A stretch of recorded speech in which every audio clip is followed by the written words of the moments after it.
Bonjour, dans cette vidéo, nous allons voir comment on détermine les antécédents d'un nombre par une fonction donnée. Lisons la consigne.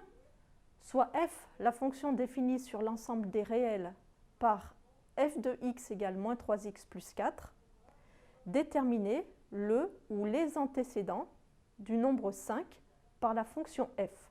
La fonction f associe à tout nombre réel x de son ensemble de définition l'image f de x égale moins 3x plus 4.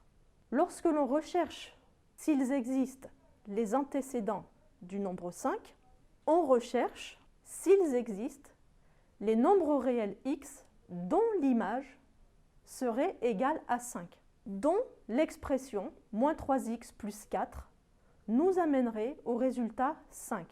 Ainsi, pour rechercher les antécédents de 5, nous résolvons l'équation f de x égale 5, soit moins 3x plus 4 égale 5. Si vous avez du mal à résoudre ces équations, je vous invite à aller voir une autre vidéo qui vous apprend à résoudre ce type d'équation-là.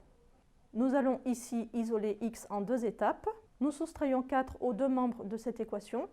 Nous obtenons l'équation équivalente, moins 3x plus 4 moins 4 est égal à 5 moins 4, qui après réduction nous donne moins 3x égale 1. Et enfin, nous terminons en divisant les deux membres de cette équation par moins 3. On obtient ainsi x est égal à moins 1 tiers. Nous pouvons conclure 5 a pour antécédent moins 1 tiers par la fonction f. Faisons le bilan. Lorsque vous aurez à déterminer les antécédents d'un réel k par une fonction f, vous résoudrez l'équation f de x égale k dans l'ensemble de définition de la fonction f. Cette équation peut vous amener à aucune solution. Cela signifiera que le nombre k n'aura pas d'antécédent par la fonction f, ou bien une ou plusieurs solutions.